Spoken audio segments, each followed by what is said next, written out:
What's up, IGN? Brian here, and I'm here with my good friend Vince. Vince, we're playing some Dota 2. We are. The new Bloom Festival is going on in Dota, and it released 2 new heroes. And we're going to take a look at Terrorblade, this nice-looking guy on the screen right here. This guy looks baller as hell. So tell me about this guy. What's up with him? So he's an agility-based melee carry with really high starting armor. And his starting armor is 7.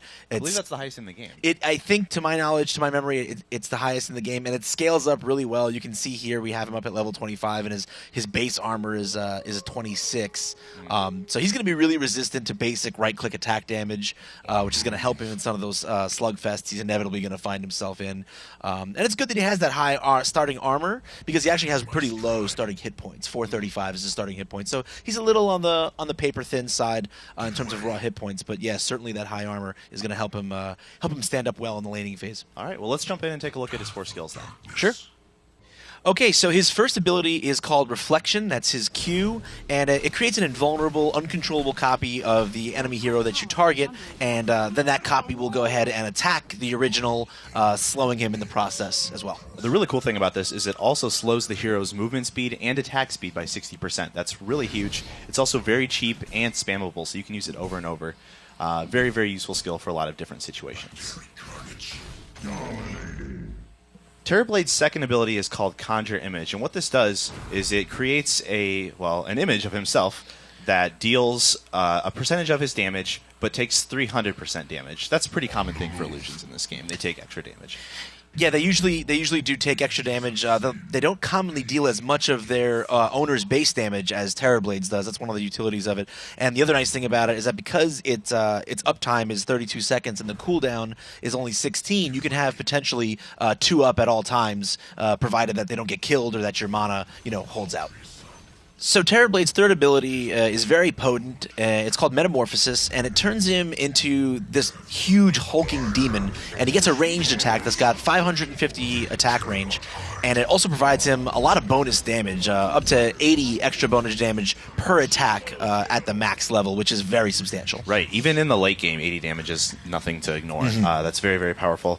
The other really cool thing, well, not so cool thing, let me take that back, is that it has a 140-second cooldown. That's more than a lot of ultimates. Sure. So you really want to be careful with this thing and when you use it.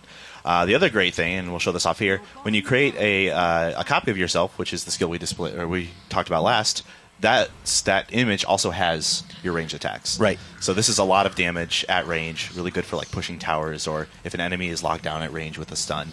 It's very, very useful. Absolutely.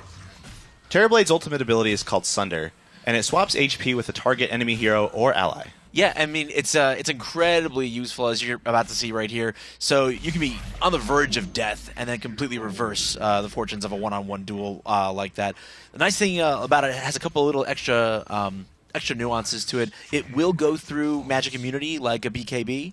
It interrupts channeled spells and teleports, and at the maximum level, its cooldown is only 40 seconds, and it costs nothing to cast at that point. So you can definitely have it up and ready for every team fight, and in any even minor incursions, it's fine to use it for with a cooldown that short. Terrorblade's Reflection skill is a very potent slow, and it's cheap and you can spam it over and over again. So what this means is he pairs well with heroes who have very difficult to land abilities. For example, Pudge's Hook. Absolutely, Brian. And another thing to keep in mind when you're trying to pair Terrorblade with other heroes is that while he's got all these spammable targeted abilities that are very powerful, he doesn't have the best intelligence growth, so he can run out of mana rather quickly, especially in the early and mid-game. So it can be nice to pair him with someone like Crystal Maiden, who's got that passive that can increase his mana regen, or Keeper of the Light, who can use Chakra Magic to refill his tank when it gets low, so he can keep on keeping on with spamming his skills. Okay, so that's it for Terrorblade, the Demon Marauder. As you can see, he's got some big burst damage capabilities with his Metamorphosis ability and his ability to call in illusionary copies of himself. And he's got the ability to turn around team fights and one-on-one duels with his ultimate, Sunder.